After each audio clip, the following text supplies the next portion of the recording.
This is probably my second favorite episode thus far, immediately behind Duet. This is one of those rare episodes where everything just kind of clicks together perfectly, as the original idea going into the episode was, how did Kira and Odo meet? And the rest of the episode, by all accounts, just flowed naturally from that. I love the dichotomy of the presentation of the past versus the present, and it's understandable why so many episodes in the future would go back to the era of Terok Nor and the occupation. Because it's...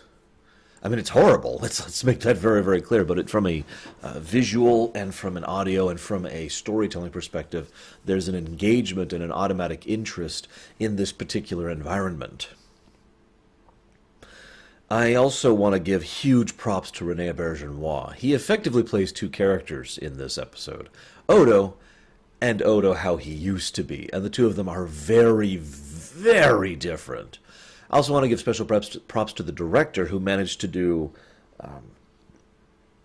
basically, he managed to shoot the scenes very noir style, getting specific angles on specific characters that are designed to emphasize an emotion in addition to whatever the character is saying at the moment, and managed to do some wonderful transitions, which of course goes in props to both the directing and the editing team. I love pretty much every transition in this film, or excuse me, in this episode. Fantastic stuff. Nothing but praise for it. So, I also have to admit, I didn't guess the Kira thing when I first saw this episode. Spoilers. But I did guess the collaboration thing almost immediately. And that's another reason I love this episode. It is a well-constructed mystery. And a well-constructed mystery, in my opinion, is not designed to surprise or shock the audience. It is designed to allow the audience to deduce what's going on along with the characters. All of the pieces are there. One of the very first things I noticed was that wife, what's-her-face, the widow, had a very nice styled hair, with a very nice dress, with very nice earrings. This is a woman used to living above her means, or basically living as if she is well off financially. Then she gives an offhand line about the power being out, and as Odo mentions later, that's because she ran out of money. This is a woman who, even during the occupation, when we see her in the past, is doing very well. And all these pieces are here. My favorite is the jewelry she's wearing in her hair. And her nicely styled hair, in total contrast to every other Bajoran we see in the past, including Kira herself. There's also the fact that they have their own private shop, and that the alchemist in question was able to get a hold of certain teas. They kept mentioning that. In fact, it's mentioned 4 times in the episode. And it's mentioned how rare and expensive it is to procure that. They even lay the pieces there that he was actually getting it through Quark with the additional resources he had on hand because he was a collaborator. Because he was someone who was part of Ducat's spy network. So yeah, he was well off. And all of those pieces are there, and I love that. But then, this is where it caught me. I'm like, well, hang on. What? Like her being behind the Quark thing and her being behind the list thing makes perfect sense. Why would she ever go after her husband? Oh, excuse me. Oh, excuse me. And that's one of the things I love about the episode. It's actually 2 mysteries. One from 5 years ago, and one during the now. The mystery during the now, chung, chung, chung, okay, it's her, she's doing it, blah, blah, blah. The episode doesn't even try to hide the fact that she is complicit in these affairs.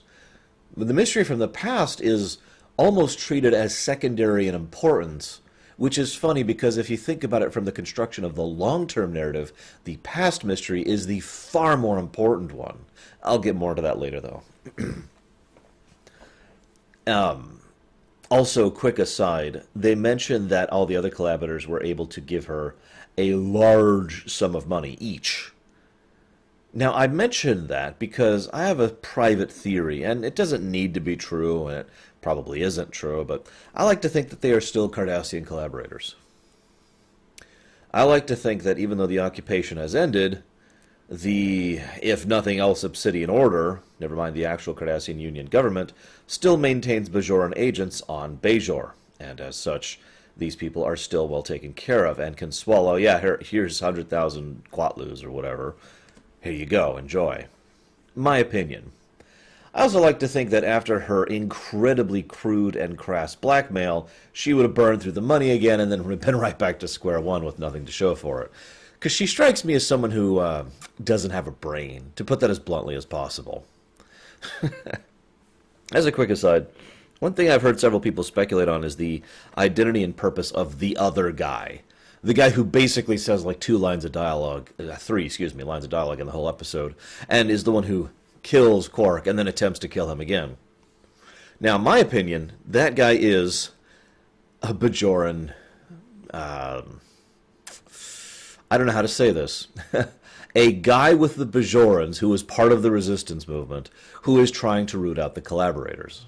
In other words, I think that he decided to group with her. Probably she actually reached out to him, or at least to their network, and said, hey, I might be able to find some collaborators. All I ask is that you let me blackmail them before you kill them. That way they get what they want, revenge, and she gets what she wants, money. It's a nice little trifecta there. Yeah. Now, I also love the joke Odo gives. These humans have so many records and lists that they had to shrink them down to microscopic lest they overwhelm all that they own. Now, that's obviously a good joke, because Lord knows we do have quite a bit of a need for record keeping in real life, never mind the Federation. I don't even want to think about the bureaucracy of the Federation. But what I find funny is that that's also a character-revealing moment. Of course Odo doesn't see the need for records. He has perfect memory. If every human being had perfect memory, we wouldn't have as much of a cultural, I don't want to use the word obsession, but fixation on record keeping as we do. Now, we would still keep records because, truth and who knows what he's thinking, or maybe he might not share this or whatever, but it probably wouldn't be as big. I'd keep tons of notes because I don't have perfect memory. I keep pictures over here because I don't have perfect memory. This isn't a hard thing to understand. If you're Odo, you want to remember someone you love, you just close your eyes for a second. Hey, probably don't have to close your eyes, and bam, there they are. You can probably just play a video of some interaction you've had with them. When you have perfect memory, it's a little different. Now, I also love that this episode is the first signs of them doing something, really doing something with Rom's character. Up until now, Max Grodenchik hasn't been allowed to do anything other than play typical Ferengi. Now, this is, in my opinion, a shame, because Max Grodenchik is actually pretty good at what he does. He's a little bit of a niche actor, but he's good at that niche. And if you've paid attention over in TNG, in the episodes we haven't covered yet, but of course have happened by this time in real life, he's played nothing but typical Ferengi. I'm stupid and evil and selfish and greedy. Rom has been portrayed as that way pretty much up until this episode. We finally start to see some additional layers and depths to him. You could argue that started in Rules of Acquisition. I don't personally agree all that much. I think that was still him basically being a typical Ferengi. I think now we're starting to see, the engineering expertise, the weird semi-loyalty but also semi-disloyalty.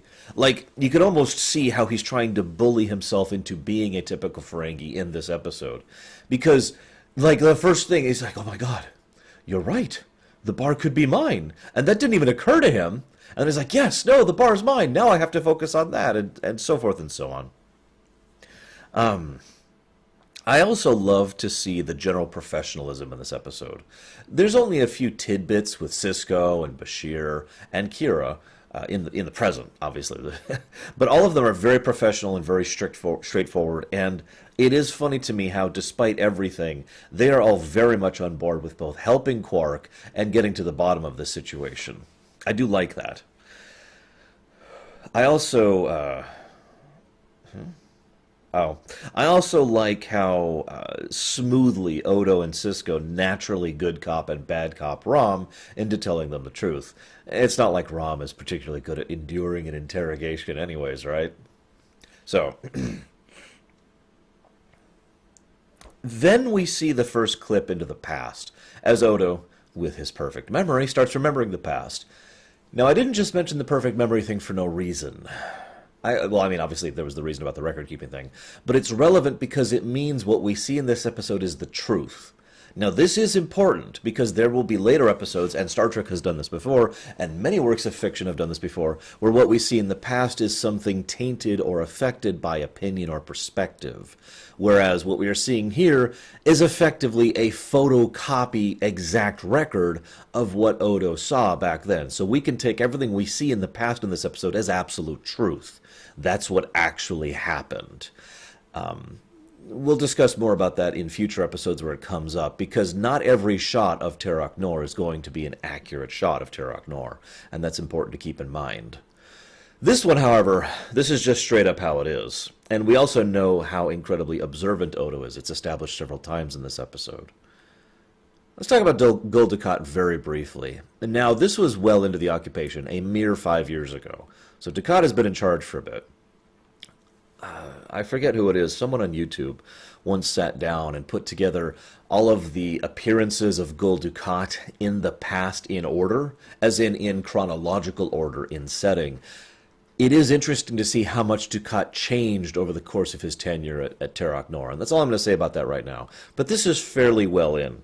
This is a Dukat who is pretty used to the wonderful rigors of the job at this point in time, and I'm saying that with full sardonicism. He is, well, there's no nice way to say this. While I do think Dukat is not a good person, I can without hesitation say that he is yet another victim of the Cardassian Union, basically being forced into this horrible situation, and he bends or breaks as your particular opinion on the matter.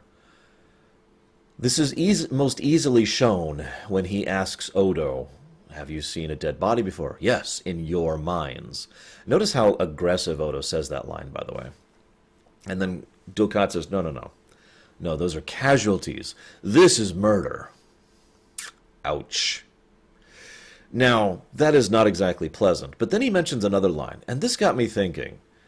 One of the things that's weird about Dukat is we know very few truths about what's going on in his mind.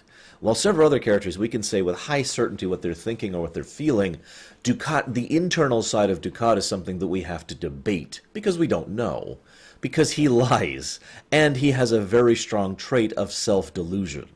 This is something that's hard to debate. He clearly presents himself mentally in a different way than he actually is. There's also some out-of-character reasons for this, which I've actually already discussed, so I'm not going to retread that ground. All I want to mention here is that he mentions that his superiors say, in order to solve this murder, I should select 10 random Bajorans and execute them. Now, is that true? I don't know. Now, I believe that without hesitation. The overall Cardassian leadership of the occupation was disgusting and a mess. Again, crimes of the Cardassian Union. I'm going to use that phrase again, and I have used it many times before. But it's possible that Dukat's just saying that to try and get Odo on his side. He is capable of that kind of manipulation. He has no problems with those kind of lies. Unlike most of the other characters in this story, he is a very good liar. So, I know I've already said this, but I really do have to give wonderful, wonderful praise to Rene Bergenois. He, in the past scenes, he is he's almost motionless half the time, mostly only moving his head with barely even moving his chest or his arms at all, and it makes his appearance seem almost like a simulacra, like an imperfect simulacra. Given what we know about him already and will learn in the future, that makes sense. This is someone who has tried to mimic and emulate human natural interactions and is still getting the hang of that. So he has the ability to do things like head motions and gestures, but he's still learning the basics of it. And it's very robotic, very unnatural, like he's trying to force it.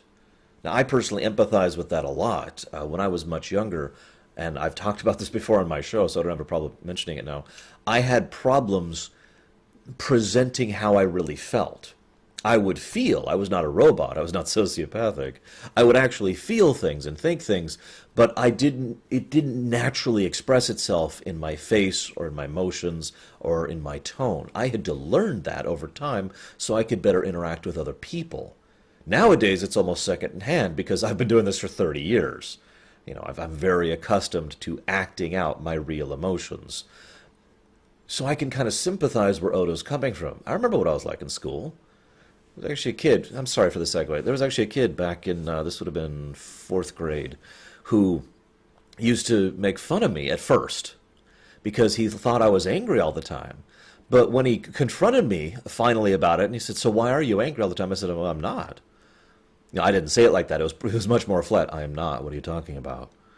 "Well, you're angry all the time. You're scowling." "I am." "Yeah, and I ended up becoming friends with this kid, and as we kind of talked through it, because he was like, "Yeah, you're doing this thing, your shoulders are kind of hunched forward, and your fists are clenched." "Well, of course my fists are clenched. It feels weird having my hands open." "Well, why don't you use your pockets instead?" If you've ever seen me in person, I'm sure most of you haven't, I tend to have my hands in my pockets to this very day to help with the hand movement thing.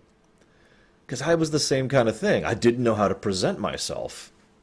So I love those little touches with Odo. It also shows in his tone and his manner of speech. He's very hesitant and uncertain when it comes to anything about social dynamics at all. When he talks to the wife, "I am sorry for your loss," you can almost hear him say it as if he's reading from a script, because he's heard other people say that, or words to that effect. His tone is also wonderfully off. I can't quite mimic it because it is literally incorrect. And if you don't understand what I mean by tone, you'll notice how, and I've been doing it for the last few sentences, so I hope you're paying attention. One of the things I've been doing is kind of raising up my volume and then increasing the speed at which I talk until kind of concluding the sentence. And you see how I kind of do da, da, da, da, da. There's a natural tone to that to give an audio indicator of where I'm going. And of course, there's ways to, inflect specific emotion or, oh gosh, I can't fake it. I'm not really good at faking it, as weird as it, because I can only fake emotions I'm actually feeling. But, that's why I'm a bad actor. But, there's ways to be like, oh gosh, I hugs, hey, whatever. There's all those tones that we have naturally. You can tell that Odo is trying to affect that, but doesn't know how to. And therefore it comes off as just a little bit robotic. It's not completely robotic. It's much more subtle than what I just did. But he still does a wonderful job of it. It's also true his discomfort when he talks with Kira for the first time ever later. And it is kind of funny to see what is effectively such a momentous interaction. The first time Kira and Guido, or Kira, wow, sorry, Guido just messaged me. Kira and Odo, they're very similar names. What do you want from me? Talking for the first time. I also really, really like the observation skills. I know I've already commented on that, but it is great to see how observant he is in general. He doesn't even say you don't look like you've been crying. He flat out says the area directly under the blah, blah, blah should be blah, blah, blah. You haven't been crying. She's just like, I've just been too angry. Uh-huh. And his tone becomes much more self-assured, confident, and calm when he is analyzing. That's what he's used to. That's what's normal for him. That's where he's comfortable. So, love the transitions. I really absolutely do. There's this great... They're all over the place. I'm not going to name every single one. And I really love the way they build up the suspense in just the right way. It's the type of suspense where we know what the characters don't. I've talked about this before, the whole Hitchcock thing. And so it's like, that's the woman that's been with my husband. Look, and it's Kira. Now that means nothing to Odo, and it means nothing to anyone in universe. But that means a whole lot to us, doesn't it? So, Odo and Kira meet. It's a wonderful scene. Odo's body posture is wonderfully... I don't want to say awkward so much as uncertain. Kira's is much more closed. Wonderful props to Not a Visitor here. There's a sort of a coiled spring that's it's taut, or not taut, the opposite. It's crushed down. It's ready to spring out at any moment. As she's just there, and she's doing this whole thing with almost precise movements in an attempt to appear casual, while at the same time being ready to lunge at a moment's notice. It's very well done. It's also... I don't have much else to say about the scene other than how great it is and how fascinating it is that Odo is so amazingly bluntly honest. At no point in time does he lie to Kira in the past. I would argue that it doesn't even occur to him to. Why would he? I also kind of love how that scene then, and this is the transition I wanted to mention, the one transition I want to bring out. We transition straight from that scene of Odo's blunt, flagrant interrogation to Odo Columboing the wife. On the off chance you don't know what I mean, because I know some of you aren't super old. No, no offense. Columbo was an older kind of detective show, and Columbo's whole shtick, and he was really good at this, was he would portray himself. He always had the cigar. Yeah, one more question. He would always portray himself in this way so that people would underestimate him. He would ask questions about things he already knew, and he would present himself in a way as if he wasn't really on top of the situation. But he was brilliant, and he was watching their reactions.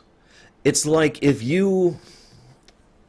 I'm trying to think of a really mundane example. If I watch you take a drink of one of my drinks, then I wander over and I say, hey, are you kind of thirsty? And I watch your response. And if you say, well, yeah, kind of, I look for how you react, not what you react. Because I already know the answer. You're not thirsty. You just took a drink, right? I know the answer. I want to see how you react to being posed with the question. And then, again, in very, very classic Columbo fashion, oh, just one more thing. I've noticed that you were able to pay the bills. But you weren't able to pay the bills before. Your power was out. Oh, yes, I got a loan from a friend. And she implies she's having an affair with the guy, which is a nice way to deflect. But Odo immediately is like, yeah, okay, uh-huh. Yeah. Interesting to see which direction she tries to lie on that one. Now, it's so I mentioned how everyone in this episode is a bad liar except for Ducat. There's actually an exception to that. There's technically two exceptions, but one of those exceptions is Quark. Quark smoothly and effortlessly deflects. His method of lying is interesting because his method of lying is that he doesn't lie. He deceives. Now, I've always maintained the distinction between these two. A lie is, I am Elvis, right? That's a lie. To deceive would be if you ask me if I'm Elvis and I'm saying, well, I mean, I'm not really allowed to talk about it. And then I cut off there, leaving the implication, leaving the inference that you can then pick up and run with on your own. That's a deception. Now, obviously, I'm not Elvis. If I was, I'd probably have a little more money and be better in every way. But the point being, you look at Quark, and he just kind of effortlessly and smoothly dodges around. So I guess he is still technically not a good liar. He is just an excellent deceiver. It is not until Odo physically restrains him and is like, no, I know you are lying. And once again, we see that contrast. In the past, Odo would be like, oh, yes, of course, and just kind of smile and nod at the lie. Here, when confronted with the lie, he physically grabs Quark. You are lying. You could see the nuance and the development of the last 5 years in Odo's character, in his ability to have more shade to him, more shadings, more gradient. So, there's this wonderful little bit where Odo says, nobody had to teach me the justice trick. And I kind of like how he portrays justice. I'm not saying this is my definition or any other definition, but he presents it as the idea that justice is mathematics. That it is a very binary, basic situation. Equation, balanced out, this side, done. And that's all justice is. I also love how he is being confronted with how gray justice can become. It's an implication because, okay, so Kira killed the guy, spoiler alert. But the point is that at that scene where he talks about the justice trick and how he thought justice was blind, but now I'm not sure anymore, you could tell that by this point in time, Odo has basically pieced it together. And now he is concerned because he knows his friend, who he has become very close to, committed a murder that he was investigating several years ago, 5 years ago. And he's not sure what to think or feel about that anymore. He now understands some of the more gray of social interactions and no longer can see justice as a pure mathematic formula. It's a nice scene, very character building. I also love his confrontation with Kira, where he's like, it's funny because she also doesn't actually lie very well. There is only one lie she tells in the whole thing. No, I didn't kill him. That's the only lie she tells. The deception is, you notice she immediately after that lie, because she's actually not a good liar, immediately after that lie, she immediately tries to segue into a completely other thing and starts flinging truth at him. Truth, truth, truth, truth. You can look it up. Truth, truth, truth, truth. And she effectively rats out another collaborator, another resistance member, sorry, who was working on a similar mission in order to get across the attack. Now, this is, again, a massive deception in order to try and segue around the situation. Because, and this is the thing, this is what's really important for me. This is the core element of the episode. The mystery is good, the character stuff is good, but this episode is all about Kira and Odo. Past Kira lied and then deceived Odo in order to save her life. Now, that is acceptable. I know that sounds horrible, but that is acceptable. Under the exact circumstances as presented, I think that is morally understandable. And I don't think Odo holds that against her. Not really. What I really love is towards the end she says, "You'll never prove I killed my husband." And he says, "I know." And Kira just looks at him and then looks at him as it clicks with her that she has now realized what he has realized. And then we, the audience, for anybody who hasn't caught up yet, as it's like, oh my God, Kira was the one who actually did it all along. Which is another classic mystery trend. You present the obvious suspect, you explain away why they're not guilty, and then they were actually guilty because such and such. What I love about the final confrontation scene between Odo and Kira is all over the place. First of all, there is some wonderfully natural chemistry between Not a Visitor and Renée Auberjonois. Second of all, the way that she so desperately defends herself to him is indicative of how much she is afraid, of how much her friendship to him matters, about how his opinion of her matters. You could just see the emotional vulnerability all over the place. This time, she lied to him again. Or perhaps more accurately, she deceived him again, because she didn't tell him any time over the last year plus, when they have been friends and have had a good working relationship and like interacting with each other, and at no point has she bothered to tell him, "It was me." First time she lied and deceived to save her life. This time she did it to try and save her friendship. And that's what really hurts Odo. The second one, "You could have told me. You could have told me the truth. This doesn't have to affect our friendship, but can you trust me the same way ever again?" And Odo says nothing in response, because Odo is a terrible liar. I really like this episode, if it's not obvious. And I really enjoy the character dynamics. I really enjoy the presentation of both. I also want to mention one last thing, just very briefly, but this is entering spoiler territories. So on the off chance you're watching DS9 for the first time along with me, this is your cue to go ahead and stop the video. So we'll go to put a spoiler warning up somewhere around here. I still haven't decided what I'm going to use as a spoiler indicator, but I'll come up with something. Oh, there we go. Spoilers, spoilers, spoilers. Odo is very much a founder in this episode, and we kind of see that mentality there. Now, it's worth noting the founders haven't even been designed yet. They haven't even been envisioned by this point in time. But you can see how the founders grew from the character studies on Odo. In other words, Odo, from an out-of-character perspective, was effectively the template for the founders. And thus, in character, we can see how the founders were a template for Odo. He mentions two things. The justice trick as a pure mathematical formula. No morality, no ethics. Now that's important because that is very founder. And the second thing that's tossed in there is the idea of 5 years never having closed a case. That is very founder. Remember, the founders, as has been mentioned by out-of-character stuff interviews, were willing to wait centuries to deal with the Federation and had already started infiltrating, working on it. They are exceptionally patient. There's a quest in STO where you go and rescue one of the founders who's been in prison for like 20 years. And to her, this is just acceptable because they are enormously patient. They are effectively immortal, and they have no problem taking their time getting things done. They'll get what they want eventually, one way or the other. It's just a matter of how they get there.